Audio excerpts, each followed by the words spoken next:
Hello बच्चों, कैसे हैं आप सब? स्वागत है आपका हिंदी शिखर यूट्यूब चैनल पर। बच्चों, आज हम मुंशी प्रेमचंद द्वारा रचित मंत्र कहानी को पढ़ेंगे। बच्चों, ये बहुत ही मार्मिक कहानी है। इस कहानी के माध्यम से हम बहुत ही अच्छी अच्छी बातें सीखने वाले हैं। नैतिकता जैसे गुण को समझेंगे। बच्चों, इसमें निर्दयता और सहृदयता का प्रभाव हम देख सकते हैं। निर्दयता मतलब डॉक्टर चड्ढा और सहृदयता एक गरीब व्यक्ति भगत नामक व्यक्ति की कहानी है। इसके इनके माध्यम से हम सीखेंगे कि निस्वार्थ भाव से किया गया कार्य, सेवा, क्षमा और परोपकार ही जीवन के मूल मंत्र हैं।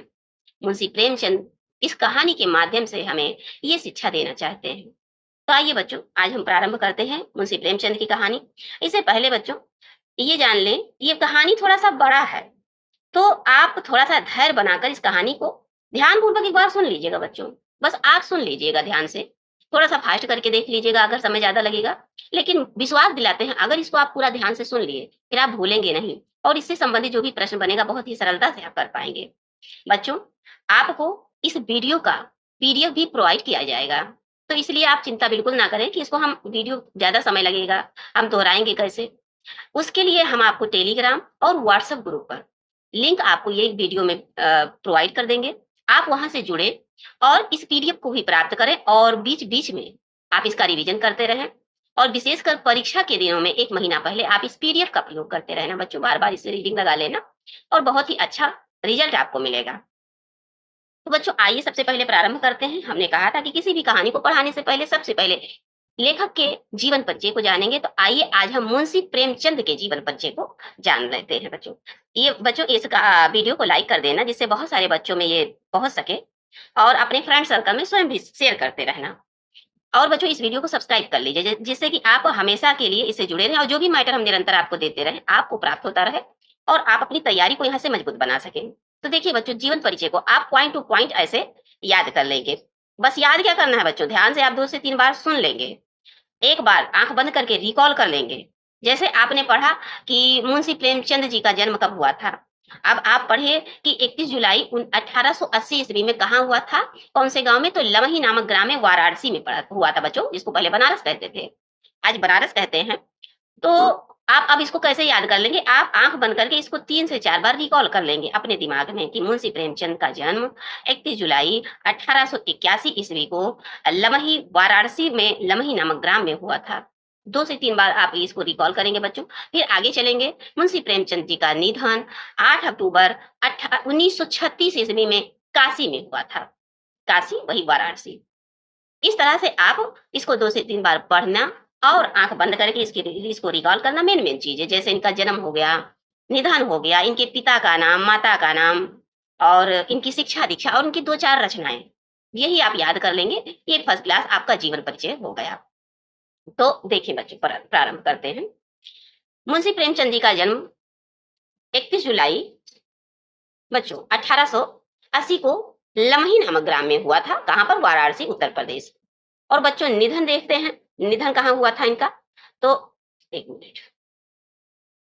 निधन बच्चों देखिए 8 अक्टूबर 1936 को काशी में हुआ था। कहाँ हुआ था? 8 अक्टूबर 1936 में कहाँ हुआ था? काशी में हुआ था। जन्म कहाँ हुआ था? 31 जुलाई 1880 में। ये 2 बात आपको याद हो गया। अब देखिए बच्चों, अब इनका मूल नाम क्या था? हम तो मुंशी प्रेमचंद के नाम से इनको जानते हैं, लेकिन इनका मूल नाम ये नहीं था। प्रेमचंद इनका मूल नाम नहीं था। इनका मूल नाम क्या था? धनपत राय था। क्या नाम था? धनपत राय था। इनका उर्दू नाम नवाब राय था बच्चों। और अब आप एक व्यक्ति हैं दया नारायण निगम, जिन्होंने इनका नाम नवाब राय दिया था। इनका उर्दू नाम था। मूल नाम या बचपन का नाम क्या था? धनपत राय था। बाद में इनको मुंशी प्रेमचंद जी के नाम से हम लोग जानते हैं। अब देखिए बच्चों, माता पिता को देख लेते हैं। तो इनके माता पिता आनंदी देवी, प्रेमचंद की माता का क्या नाम है? आनंदी देवी, और पिता अजायब राय। प्रेमचंद की माता का क्या नाम है? आनंदी देवी, और पिता अजायब राय हैं। और पत्नी बच्चों इनका शिवरानी देवी थी। इनकी पत्नी कौन थी? तो शिवरानी देवी थी। ठीक, ये देखिए शिवरानी देवी थी। इसी तरह से आप हेडिंग डालते रहेंगे। ये देखिए, ये ऐसे आप हेडिंग डालते हुए उपाधि इनको क्या क्या कहा गया बच्चों। तो इन्होंने बहुत बढ़िया बढ़िया और बहुत ज्यादा उपन्यास लिखे हैं, इसलिए इनको उपन्यास का जो वास्तविक शुरुआत होता है, बढ़िया शुरुआत होता है, ये प्रेमचंद के युग में ही हुआ। प्रेमचंद ने प्रारंभ किया, इसलिए इनको उपन्यास सम्राट भी कहा जाता है और कथा सम्राट भी कहा जाता है बच्चों। तो ये हो गया इनका संक्षिप्त में जीवन परिचय। आप संक्षिप्त में इसी तरह से हेडिंग डालते हुए लिखते चले जाएंगे। अब बच्चों जान लेते हैं कि भाषा और शैली कैसी थी और विशेषताएं क्या क्या थी। तो देखिए भाषा, देखिए बच्चों भाषा, शैली व विशेषताएं। अब इसी में सब ऐसे हेडिंग डालकर आप लिखते जाएंगे। सबसे पहले भाषा डालेंगे, यहाँ पर ऊपर लिख देंगे भाषा, शैली व विशेषताएं। अब आप भाषा हेडिंग डाल के लिखेंगे कि प्रेमचंद की भाषा आम बोलचाल की सहज, प्रभावपूर्ण एवं व्यवहारिक हिंदी है, जिसमें उर्दू शब्दों और मुहावरों का सुंदर प्रयोग हुआ है।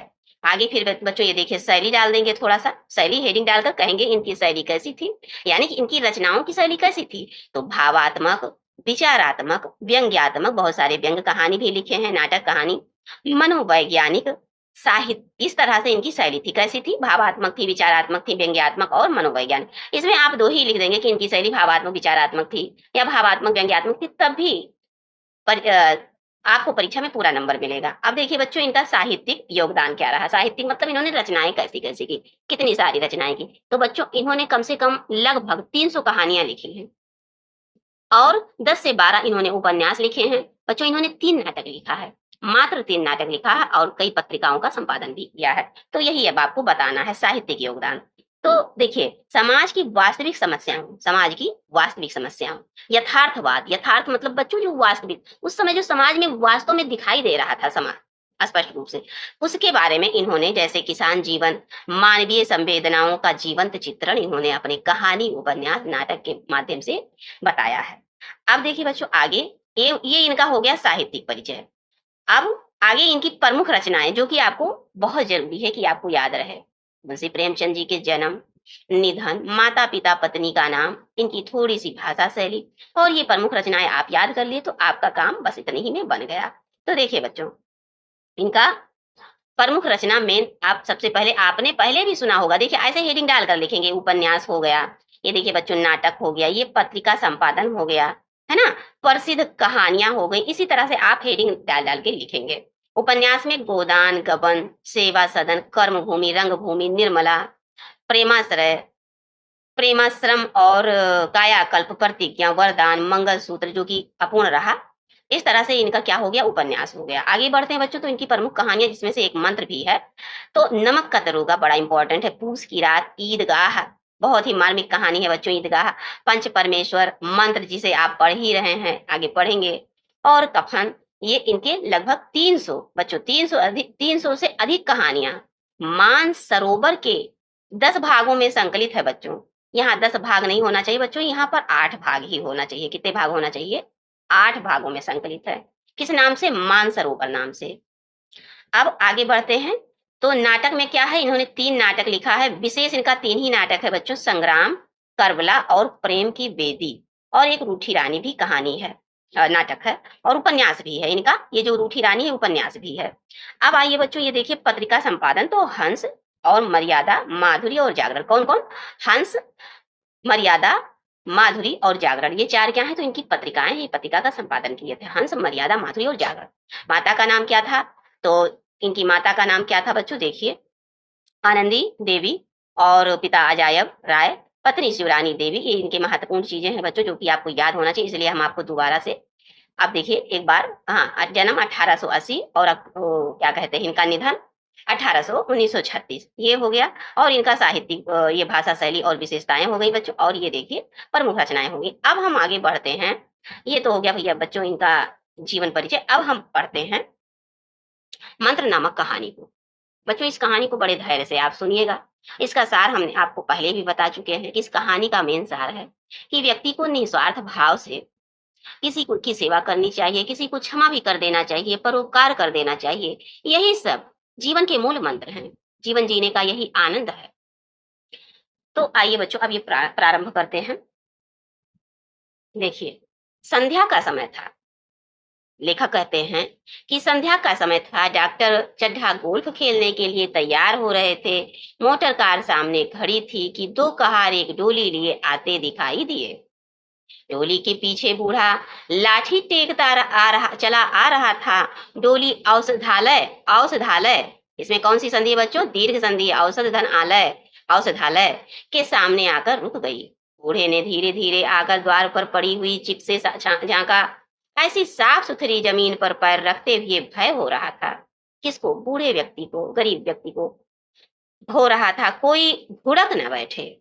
इसलिए डॉक्टर साहब को मेज के सामने खड़े देख कर भी कुछ कहने का साहस ना हुआ। किसको? भगत को। जो बूढ़ा व्यक्ति था अपने बच्चे को लेकर आया था दिखाने डॉक्टर साहब। अब देखिए बच्चों आगे क्या है। डॉक्टर साहब ने चिक के अंदर से गरज कर कहा। कैसे कहा? बहुत भुड़क कर तेज से कहा। कौन है? क्या चाहता है? बूढ़े ने हाथ जोड़कर कहा, हुजूर बड़ा गरीब आदमी हूँ। हुजूर बड़ा गरीब आदमी हूँ। आगे फिर क्या कहा? बूढ़े ने हाथ जोड़कर कहा, हुजूर बड़ा गरीब आदमी हूँ। मेरा लड़का कई दिन से, आगे नहीं बोलने दिए डॉक्टर साहब, इतना ही बोले। कह रहे हैं डॉक्टर साहब क्या कहने लगे?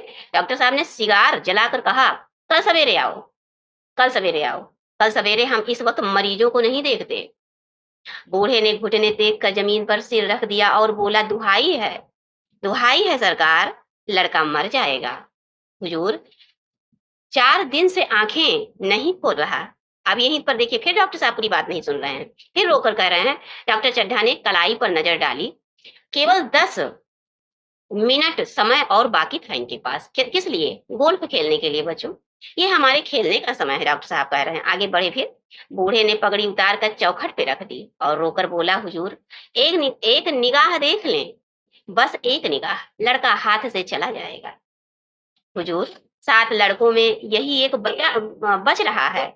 हुजूर हम दोनों आदमी रो रो मर जाएंगे। सरकार इस तरह से दुहाई कर रहे हैं, रिक्वेस्ट कर रहे हैं, प्रार्थना कर रहे हैं।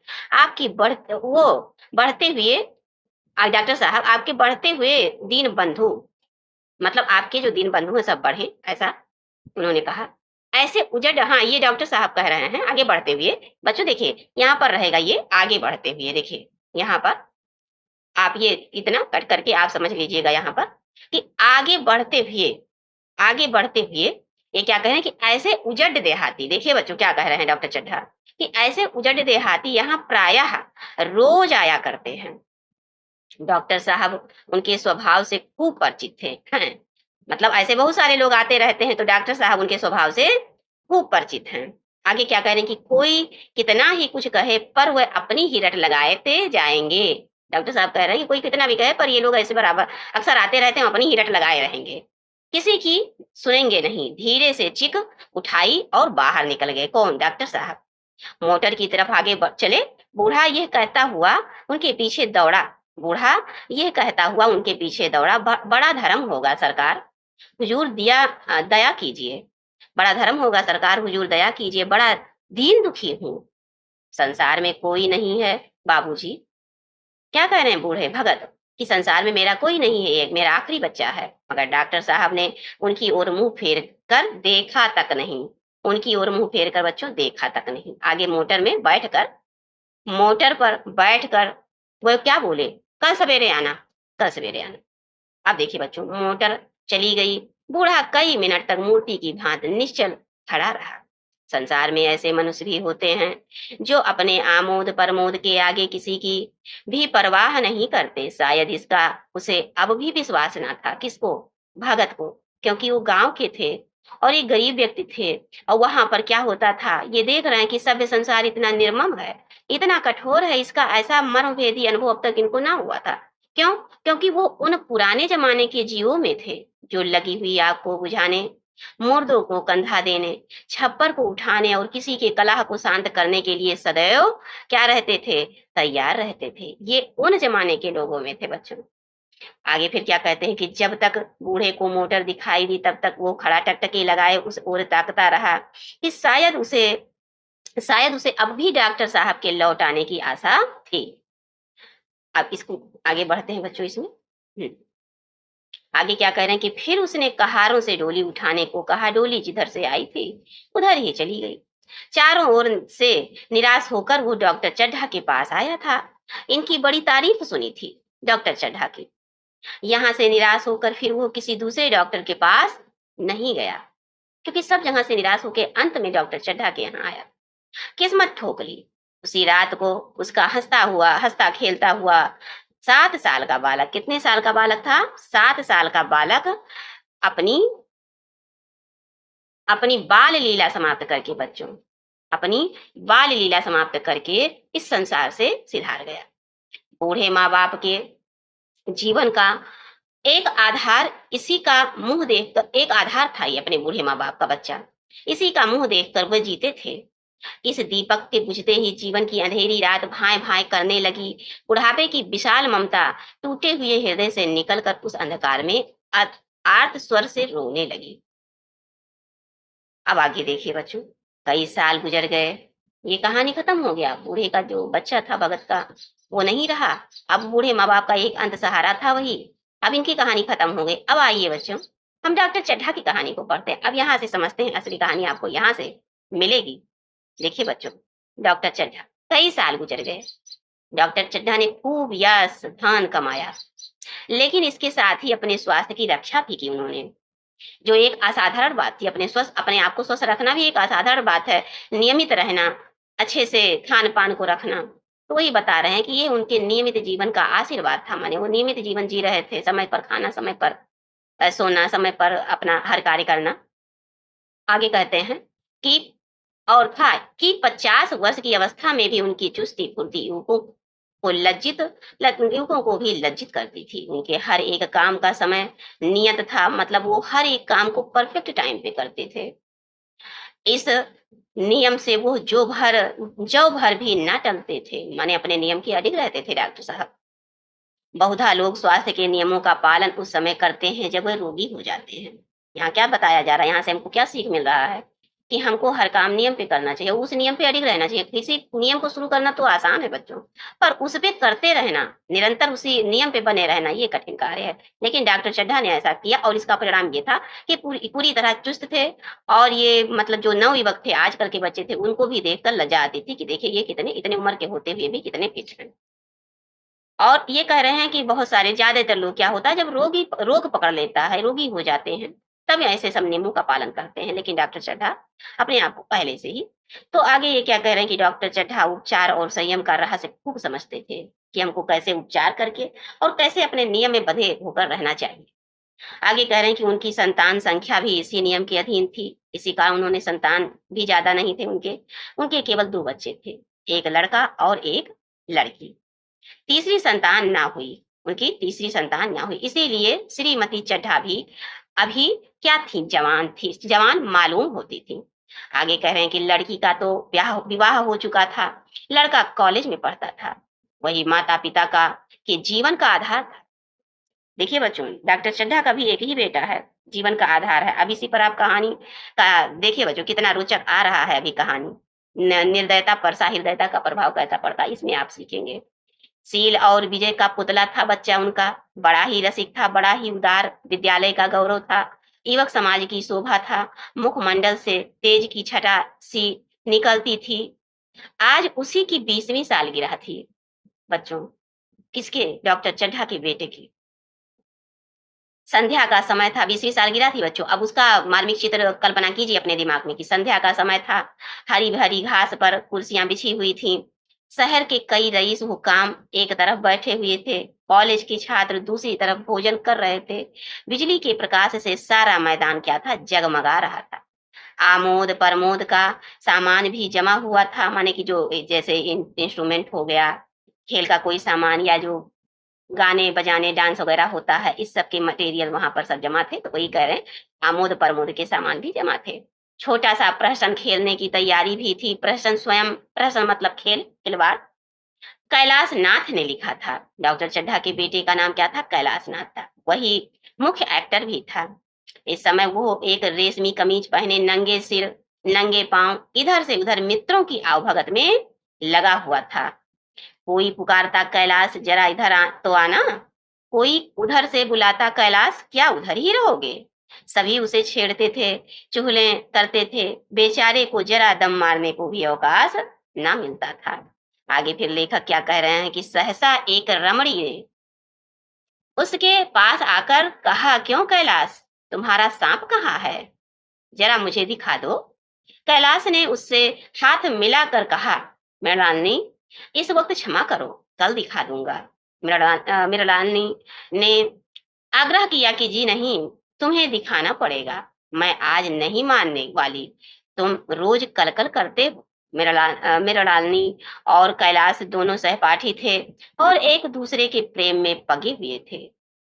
कैलाश को सांपों के पालने, खिलाने और नचाने का शौक था। तरह तरह के सांप पाल रखे थे। उनके स्वभाव और चरित्र की परीक्षा करता रहता था। थोड़े दिन हुए उसने विद्यालय में सांपों पर एक मार्गी का व्याख्यान किया था। सांपों को नचाकर दिखाया भी था। प्राणी शास्त्र के बड़े बड़े, देखिए बच्चों यहाँ पर क्या कह रहे हैं कि प्राणी शास्त्र के बड़े बड़े पंडित भी यह व्याख्यान सुनकर क्या रह गए, दंग रह गए थे।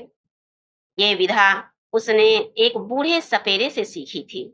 सांपों की जड़ी बूटियां जमा होने का उसे मर्ज था। माने सांपों के जो जड़ी बूटी हो उसको इकट्ठा करने का शौकीन था, मर्ज था।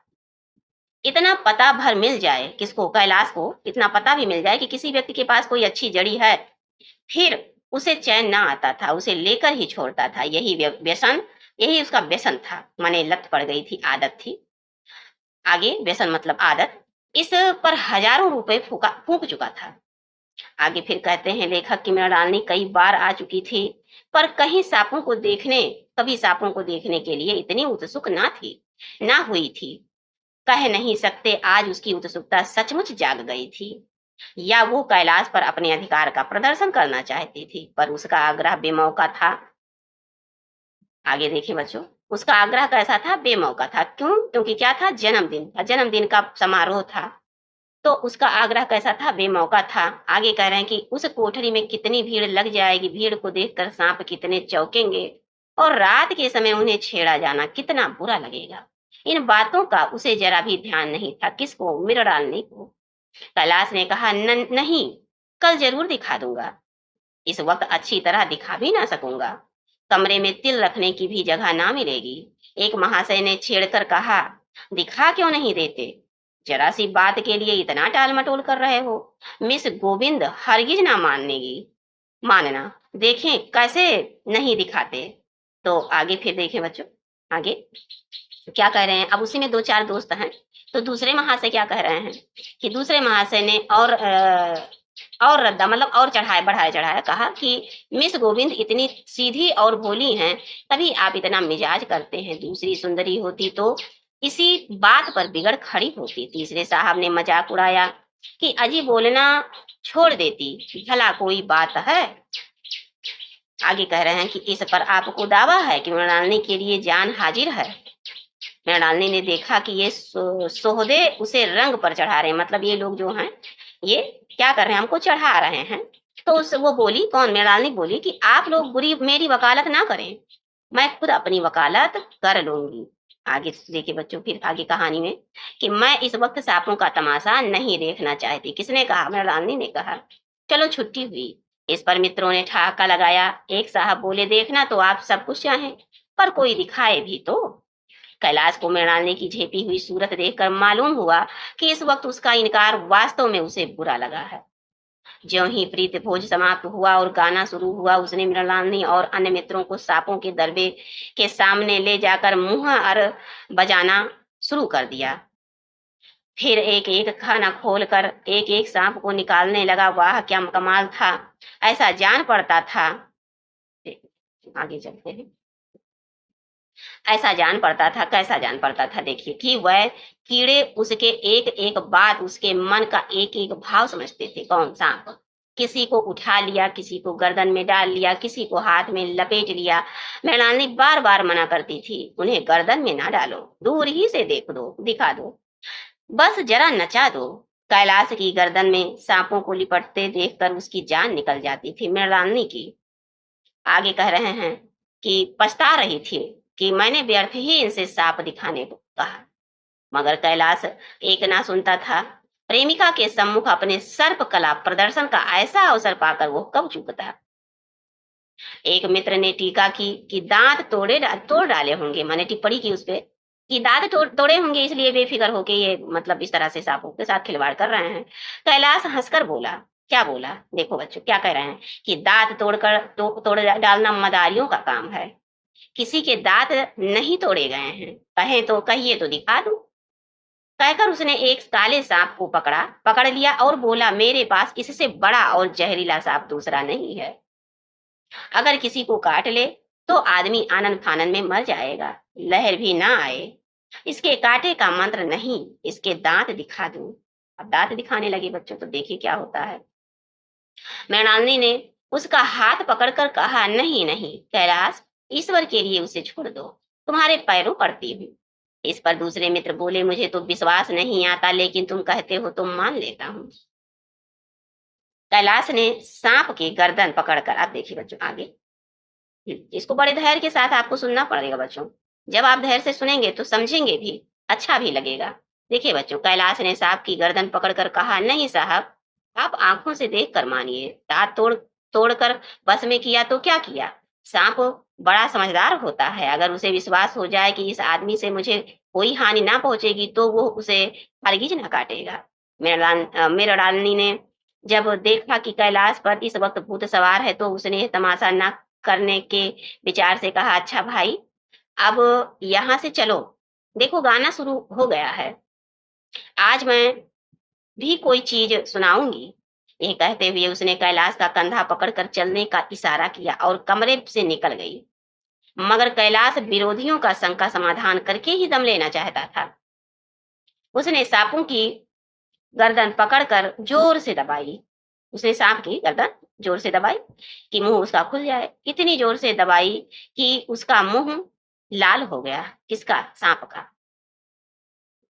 देह की सारी नसें तन गई। सांप ने अब तक उसके हाथों ऐसा व्यवहार न देखा था, मतलब कैलाश ने सांपों के साथ कभी ऐसा व्यवहार नहीं किया था इसके पहले।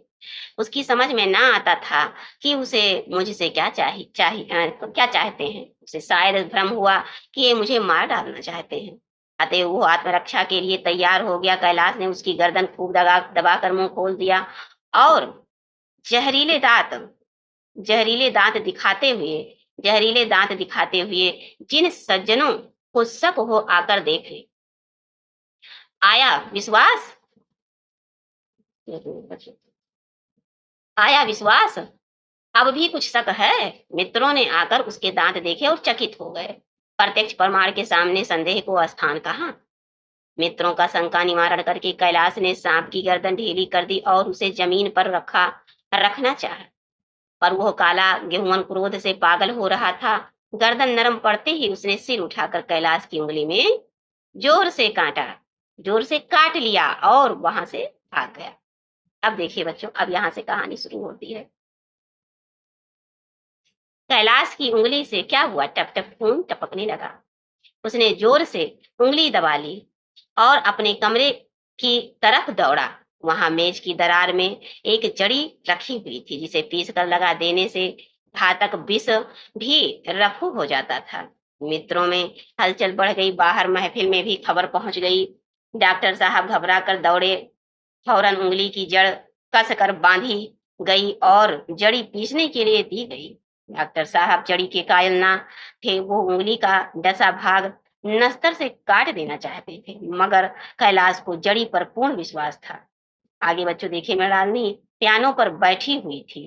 अच्छा, तो आगे क्या है कि ये खबर सुनते ही वो भी दौड़ कर आई और कैलाश की उंगली से टपकते हुए खून को रुमाल से पोंछने लगी। जड़ी पीसी जाने लगी। उसी 1 मिनट में कैलाश की आंखें झपकने लगी। होठों पर पीलापन दौड़ने लगा, यहाँ तक कि वो खड़ा ना रह सका, फर्श पर बैठ गया। सारे मेहमान कमरे में जमा हो गए। कोई कुछ कहता था, कोई कुछ। इतने में जड़ी पीस कर आ गई। मृणालिनी ने उंगली पर लेप किया। 1 मिनट और बीता। कैलाश की आंखें बंद हो गई। वो लेट गया और हाथ से पंखा चलने का इशारा किया। माँ ने दौड़कर उसका सिर गोद में रखा और बिजली का टेबल फैन लगा दिया। डॉक्टर साहब ने झुककर पूछा, कैलाश कैसी तबीयत है। कैलाश ने धीरे से हाथ उठाया मगर कुछ बोल ना सका। मृणालिनी ने करुण स्वर में कहा, क्या जड़ी कुछ असर ना करेगी।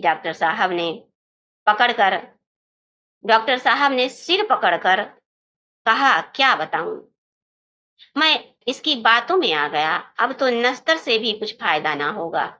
आधे घंटे तक यही हाल रहा। कैलाश की दशा प्रति क्षण बिगड़ती जाती थी। प्रत्येक मिनट उसकी दशा और की और बिगड़ जा रही थी, यहाँ तक कि उसकी आंखें पथरा गई थी।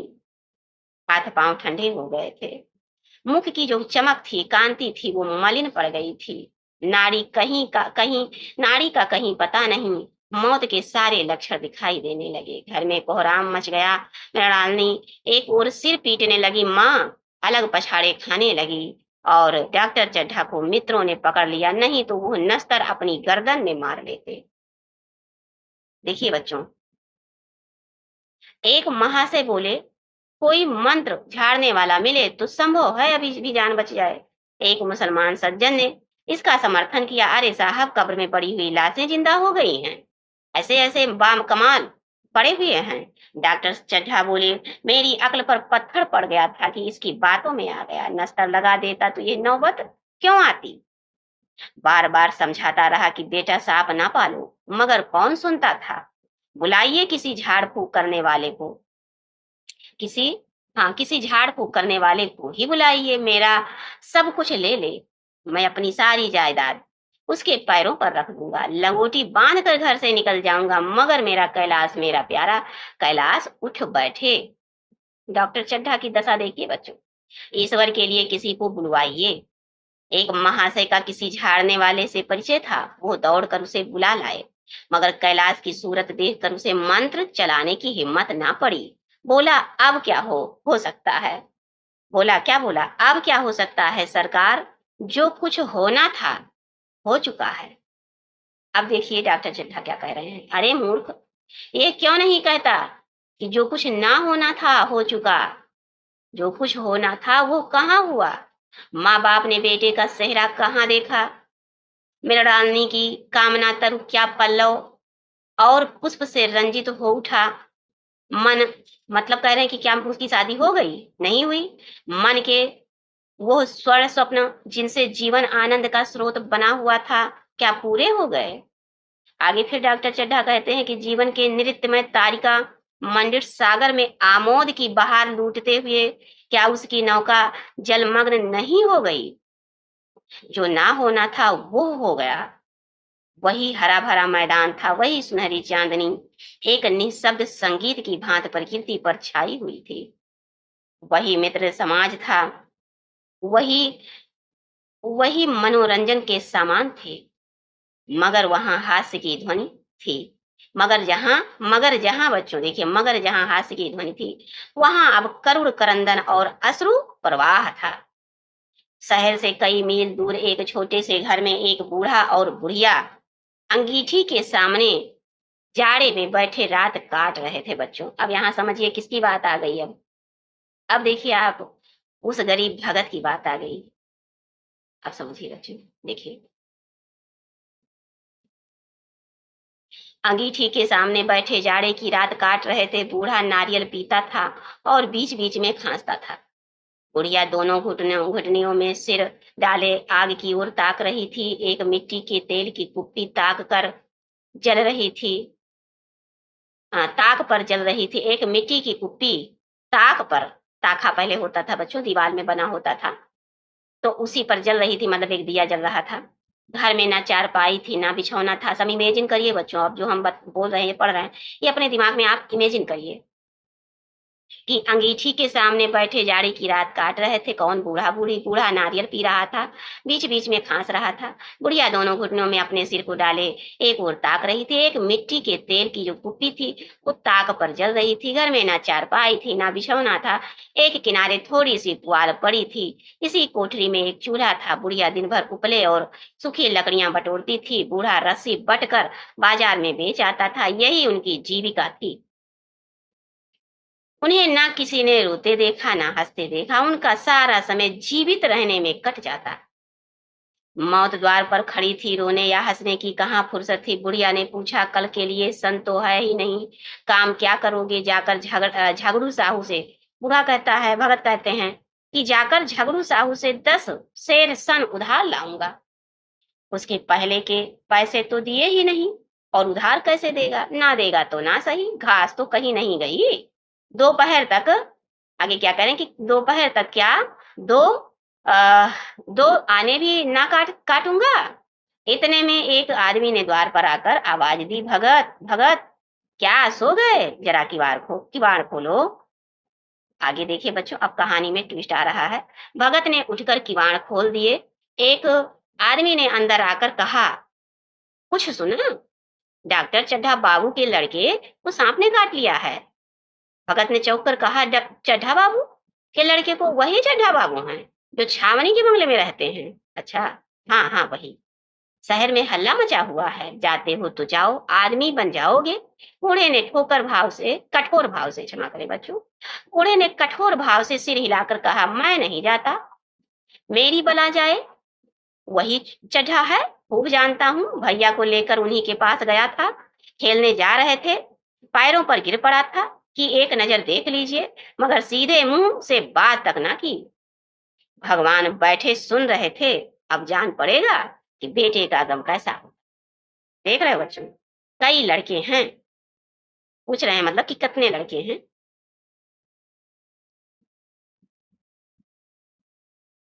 कई लड़के हैं? नहीं जी, यही तो एक लड़का था। सुना है सबने जवाब दे दिया। भगवान बड़ा कारसाज है।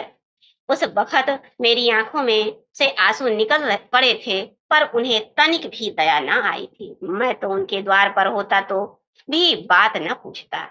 मैं तो उनके द्वार पर होता तो भी बात न पूछता।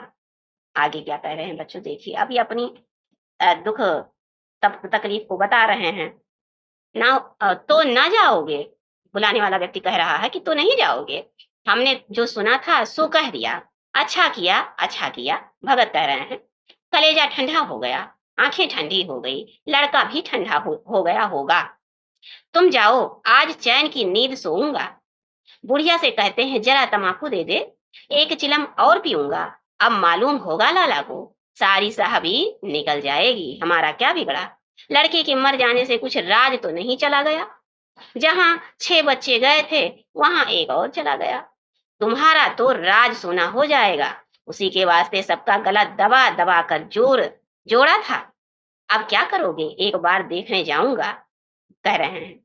एक बार देखने जाऊंगा, पर कुछ दिन बाद जाऊंगा, मिजाज का हाल पूछूंगा। आदमी चला गया। भगत ने किवाड़ बंद कर दिए, तब चिलम पर तंबाकू रखकर पीने लगा। आगे कह रहे हैं कि बुढ़िया ने क्या कहा। बुढ़िया ने कहा, इतनी रात हो गए, जाड़े पाले में कौन जाएगा। तो भगत कहते हैं, अरे दोपहर ही होता तो मैं न जाता, सवारी दरवाजे पर लेने आती तो भी मैं न जाता। भूल नहीं गया हूँ, पोते की सूरत आज भी आंखों में फिर रही है। किसी निर्दयी ने उसे एक नजर देखा तक नहीं। बच्चा का भगत से क्या रिश्ता था बच्चों? तो वो पोता था। क्या था? पोता था। क्या मैं ना जानता था कि वो ना बचेगा? भगत कह रहे हैं कि क्या मैं नहीं जानता था कि उनका पोता ना बचेगा? खूब जानता था। चड्ढा भगवान नहीं थे कि उनकी एक निगाह देख लेने से अमृत बरस जाता। नहीं, खाली मन की दौड़ थी। मने मन को थोड़ा शांति हो जाता, जरा तसल्ली हो जाती, बस इसीलिए उनके पास दौड़ा गया था। बस इसीलिए उनके पास दौड़ा गया था। आगे क्या कह रहे हैं बच्चों, देखिए। अब किसी दिन जाऊंगा और कहूंगा, क्यों साहब कहिए, क्या रंग हैं? दुनिया बुरी कहेगी, कहे, कोई परवाह नहीं। छोटे आदमी में तो सब ऐब होते हैं। ये भगत कह रहे हैं बच्चों। बड़ों में कोई नहीं होता, देवता होते हैं। मतलब व्यंग कर रहे हैं। भगत के लिए जीवन में यह पहला अवसर था कि ऐसा समाचार पाकर वो बैठा रह गया। अब आगे देखिए बच्चों कि भगत ऐसे नहीं थे तो कैसे थे भगत। देखिए, 80 वर्ष के जीवन में ऐसा कभी ना हुआ था कि सांप की खबर पाकर वो दौड़ा ना गया हो। माघ पूस की अंधेरी रात हो, चाहे चैत बैसाख की धूप व लू हो, चाहे सावन भादों की चढ़ी हुई नदी और नाले हो, किसी की किसी की उसने कभी परवाह ना की। वो तुरंत घर से निकल पड़ता था, निस्वार्थ निष्काम भाव से। लेन देन का विचार कभी दिल में आया नहीं। ये ऐसा काम ही ना था। जान का मूल्य कौन दे सकता है? ये एक पुण्य कार्य था। सैकड़ों निराशों को उसके मंत्रों ने जीवन दान दिया था। किसके मंत्रों ने बच्चों? भगत के। पर वो आज घर से कदम नहीं निकाल सका। आगे देखिए बच्चों, बहुत ही सुंदर कहानी है ये। ये खबर सुनकर सोने जा रहा है। बुढ़िया ने कहा, तंबाकू अंगीठी के पास रखी हुई है, उसके भी आज 2.5 पैसे हो गए हैं, देती ही ना थी। मैंने बता रहे हैं कि जहां से लाने जा रहे थे तो वहां दे ही नहीं रही थी। बुढ़िया बता रही हैं। तो बुढ़िया ये कहकर लेटी है। बूढ़े ने कुप्पी बुझाई, कुछ देर खड़ा रहा, फिर बैठ गया, अंत को लेट गया। तब बेचैन तो है ही, जो अच्छे कर्म किए रहेंगे बच्चों, तो बेचैन रहेंगे। तो देखिए, पर यह खबर उसके हृदय पर बोझ की भांति रखी हुई थी कि मैं सुनकर और नहीं जा रहा हूँ। उसे मालूम हो रहा था कि उसकी कोई चीज खो गई है, जैसे सारे कपड़े गीले हो गए हैं या पैरों में कीचड़ लगा हुआ है, जैसे उसके मन में कोई बैठा हुआ उसे घर से निकलने के लिए कुरेद रहा है। नहीं भाई, जाओ जाओ, तुम्हारा काम निस्वार्थ भाव से सेवा करना है, जाओ, उसके मन की आवाज थी। बुढ़िया जरा देर में खर्राटे लेने लगी। बूढ़े बातें करते करते सोते हैं और जरा सा खटका होते ही जागते हैं। मतलब जो बूढ़े लोग हैं, कह रहे बातें करते करते सो जाते हैं, जरा सा खटका लग जाता है तुरंत जाग जाते हैं। तब भगत उठा, अपनी लकड़ी उठा ली और धीरे से किवाड़ खोले। बुढ़िया ने पूछा, कहाँ जाते हो? बुढ़िया ने पूछा, कहाँ जाते हो? कहीं नहीं, देखता हूँ कितनी रात है। अभी बहुत रात है, सो जाओ। बुढ़िया ने कहा, बच्चों अभी बहुत रात है, सो जाओ, नींद नहीं आती। भगत क्या कहते हैं कि नींद नहीं आती। आगे देखिए बच्चों, नींद काहे आवेगी? बुढ़िया कह रही, नींद काहे आओगी, मन तो चड्ढा के घर पर लगा हुआ है आपका। व्यंग कर रही है। अभी देखा नहीं आपने प्रेमचंद के जीवनी परजीवन की जो भाषा शैली है, तो व्यंग्यात्मक शैली है ना। अभी बताए थे, विचारात्मक, भावात्मक, व्यंग्यात्मक, तो ये सब व्यंग बातें हैं बच्चों, इसी को कहते हैं व्यंग्यात्मक शैली। नींद काहे को आवेगी, मन तो चड्ढा के घर पर लगा हुआ है। चड्ढा ने मेरे साथ कौन सी नेकी कर दी है, जो वहां जाऊं, वो आकर पैरों पड़े तो भी न जाऊं। ये भगत कह रहे हैं। उठे तो तुम इसी इरादे से हो। बुढ़िया कह रही हैं, नहीं री, ऐसा पागल नहीं हूं कि जो मुझे काटे बोए उसके लिए फूल बोता फिरूं। बुढ़िया फिर सो गई। भगत ने किवाड़ लगा दी और फिर आकर बैठा। उसके उसके मन की कुछ ऐसी दशा थी जो बाजे की आवाज कान में पड़ते ही उपदेश सुनने वालों की होती है। आंखें चाहे उपदेशक की ओर हो, पर कान बाजे की ही ओर होते हैं। आगे कह रहे, दिल में भी बाजे की ध्वनि गूंजती रहती है। शर्म के मारे जगह से नहीं उठकर निर्दयी प्रतिघात का भाव भगत के लिए उपदेशक था। देखिए बच्चों, कह रहे हैं कि शर्म के मारे जगह से नहीं उठता, फिर भी क्या है, निर्दयी प्रतिघात का भाव भगत के लिए उपदेशक था। पर हृदय उसके अभागे युवक की ओर था। निर्दयी तो था, क्योंकि उसके बच्चे के साथ उन्होंने गलत किया था डॉक्टर चड्ढा ने। लेकिन क्या था कि वो उस बच्चे की तरफ, डॉक्टर चड्ढा के बच्चे जिसको सांप ने काट दिया था, कैलाश, उनकी तरफ उनका देखिए अभागे युवक की ओर था। हृदय किसका? भगत का, जो इस समय मर रहा था, जिसके लिए एक एक पल का विलंब घातक था। उसने फिर किवाड़ खोले, इतने धीरे से कि बुढ़िया को खबर ना हुई। बाहर निकल आया। उसी वक्त गांव का चौकीदार गश्त लगा रहा था। बोला, कैसे उठे भगत? आज तो बड़ी सर्दी है, कहीं जा रहे हो क्या? तो आगे देखिए बच्चों, क्या भगत क्या कह रहे हैं अब? नहीं, भगत कह रहे हैं, नहीं नहीं जी, जाऊंगा कहाँ? देखता था अभी रात कितनी बीती है, भला कई बजे होंगे, पूछ रहे हैं। चौकीदार बोला, 1 बजा होगा, और क्या। अभी थाने से आ रहा था तो डॉक्टर चड्ढा बाबू के बंगले पर भीड़ लगी हुई थी। उनके लड़के का हाल तो तुमने सुना होगा, कीड़े ने छू लिया है, चाहे मर भी गया हो। तुम चले जाओ तो शायद बच जाए। ये कौन कर रहा है बच्चों? चौकीदार कह रहा है। सुना है 10,000 देने को तैयार है। भगत, मैं तो ना जाऊं। भगत कह रहे हैं कि मैं तो ना जाऊं, चाहे वो 10 लाख भी दे। मुझे 10,000 या 10 लाख लेकर क्या करना है? कल मर जाऊंगा, फिर कौन भोगने वाला बैठा हुआ है? आगे फिर कह रहे हैं कि चौकीदार चला गया। इतना कहकर चौकीदार चला गया। भगत ने आगे पैर बढ़ाया, जैसे नशे में आदमी की देह अपने काबू में नहीं रहती, जल्दी जल्दी जाने के लिए पैर कहीं रखता, पड़ता कहीं, कहता कुछ, जबान से निकलता कुछ। वही हाल इस समय भगत का था। मन में प्रतिकार था, मतलब मन में बदले का भाव था, पर कर्म के अधीन ना था। पर उसका जो कर्म था वो उसको ऐसा करने के लिए मना कर रहा था। जिसने कभी तलवार नहीं चलाई, वो इरादा करने पर भी तलवार नहीं चला सकता। आगे फिर कह रहे हैं बच्चों कि उसके हाथ कांपते, उठते ही नहीं। भगत लाठी खटखट करता, लपका चला जाता था। चेतना रोकती थी, पर वो आगे बढ़ता हुआ जा रहा था। चेतना रोकती थी, पर उपचेतना ठेलती थी, जो अंदर की चेतना थी वो कह रही थी, नहीं जाओ। सेवक स्वामी पर हावी था। आगे देखिए बच्चों, आधी राह निकल जाने के बाद सहसा भगत रुक जाता है।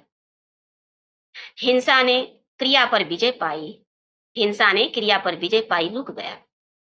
मैं यूं ही इतनी दूर चला आया, सोच रहा है। इस जाड़े पाले में मरने की मुझे क्या पड़ी थी। आराम से सोया क्यों नहीं। नींद ना आती ना सही। आगे ये कह रहे हैं कि नींद ना आती ना सही, दो चार भजन ही गाता, व्यर्थ ही इतनी दूर दौड़ा आया। चड्ढा का लड़का रहे या मरे, मेरी बला से। मेरे हाथ मेरे साथ इन्होंने कौन सा सलूक किया था कि मैं उनके लिए मरूं। दुनिया में हजारों मरते हैं, हजारों जीते हैं। भगत सोच रहे हैं रुककर, मुझे किसी के मरने जीने से क्या मतलब। मगर उपचेतना, जो अंदर की चेतना, सबकॉन्शियस माइंड, उपचेतना ने अब एक दूसरा रूप धारण किया। जो हिंसा से बहुत कुछ मिलता जुलता था, वो झाड़ फूक, आगे देखिए बच्चों, झाड़ फूक नहीं जा रहा था। वो झाड़ फूक नहीं करने नहीं जा रहा था। वो देखेगा कि लोग क्या कर रहे हैं। डॉक्टर साहब का रोना पीटना देखेगा। मन में सोचता हुआ ऐसे जा रहा है कि किस तरह पछाड़े खाते हैं डॉक्टर साहब जब अपनी संतान जाती है। वो देखेगा कि बड़े लोग भी छोटों की भांति ही रोते हैं या सबर भी कर जाते हैं। वह लोग जो विद्वान होते हैं सबर कर जाते होंगे। हिंसा भाव को यूं धीरज देता हुआ, हिंसा भाव को यूं धीरज देता हुआ, वो फिर क्या हुआ, आगे बढ़ता चला जाता है। अब आगे देखिए बच्चों, जब वहां जाता है तब इतने में दो आदमी आते दिखाई देते हैं। दोनों बातें करते जा रहे हैं रास्ते में कि चड्ढा बाबू का घर उजड़ गया। वही तो एक लड़का था। भगत के कान में यह आवाज पड़ी जाते हुए, व्यक्ति, उस दोनों व्यक्तियों के कान में इनकी बात पड़ी। अब आगे कह रहे हैं कि उसकी चाल और भी तेज हो गई, किसकी, भगत की, कि और जल्दी जल्दी जाने लगे कि मैं जल्दी पहुंचूं और बचा सकूं। उनका कर्म उनको प्रेरित कर रहा था, पर थकान के मारे पांव ना उठते थे।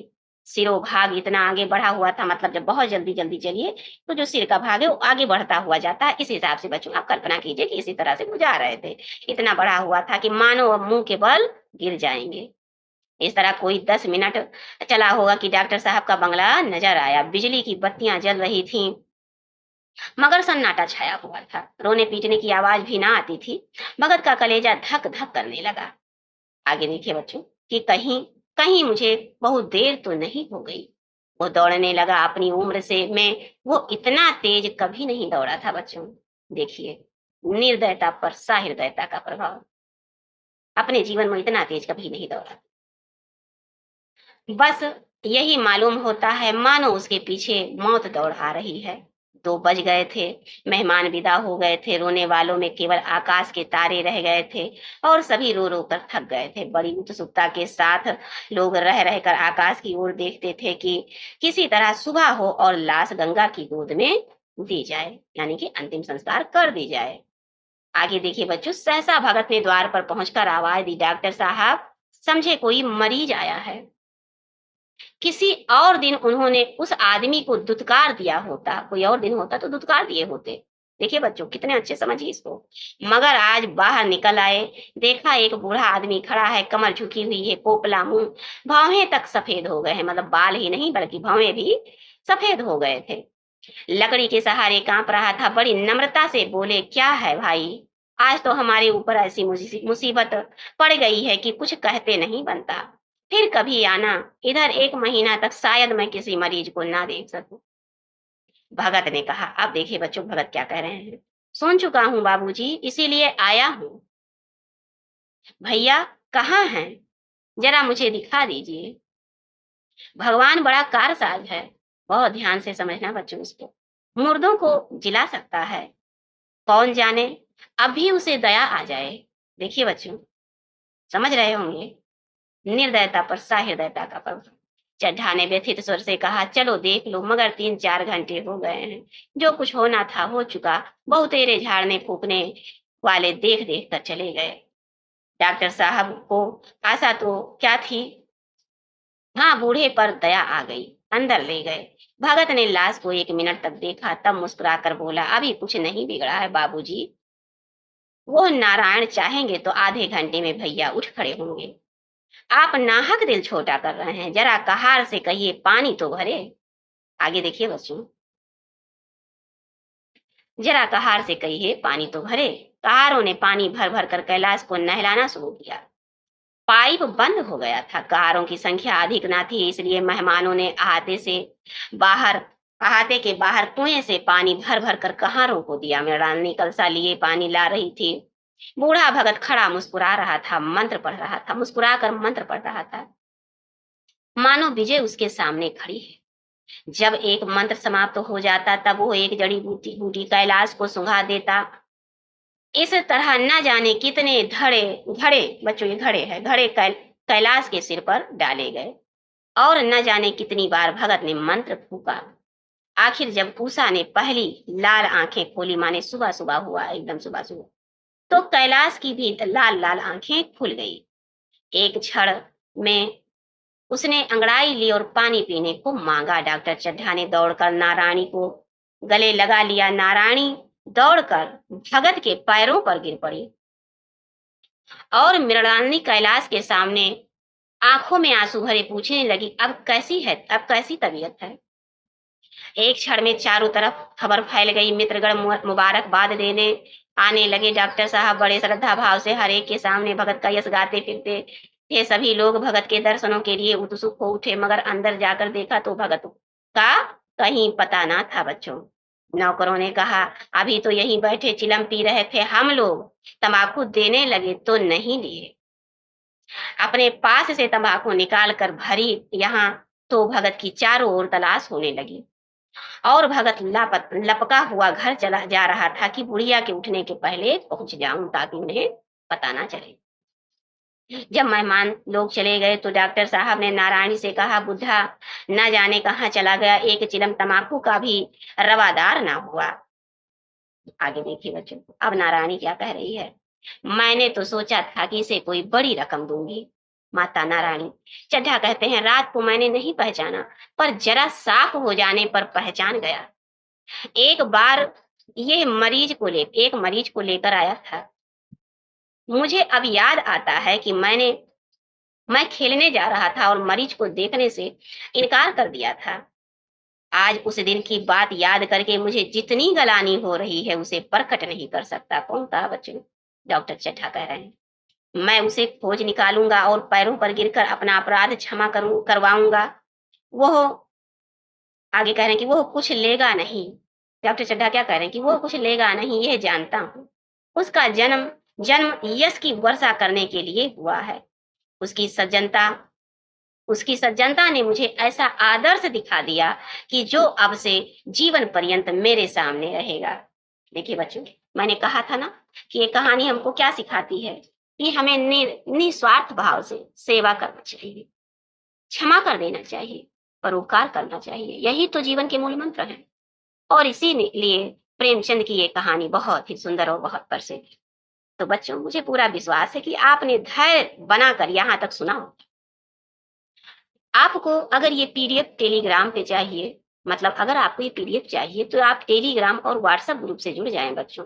इसका लिंक हम आपको डिस्क्रिप्शन बॉक्स में प्रोवाइड कराएंगे।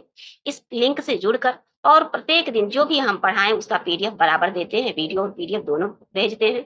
आप वहां पर अपना समय निकाल कर जब भी आपको समय मिले इसको एक दो बार दोहरा लेना। सबसे पहले बच्चों इसको ध्यान पूर्वक सुन लेना। आप एक से दो बार ध्यान पूर्वक सुन लेना, ज्यादा समय लगे तो थोड़ा स्पीड बढ़ा के सुन लेना। उसके बाद इसके पीडीएफ को बीच बीच में दोहरा लिया करना, एक से दो बार, तीन बार, बस आपको याद हो जाएगा। और हाँ बच्चों, इसमें जो जीवन परिचय दिया हुआ है लेखक का, वो हम चाहेंगे कि आप कॉपी में नोट करते हुए चलें।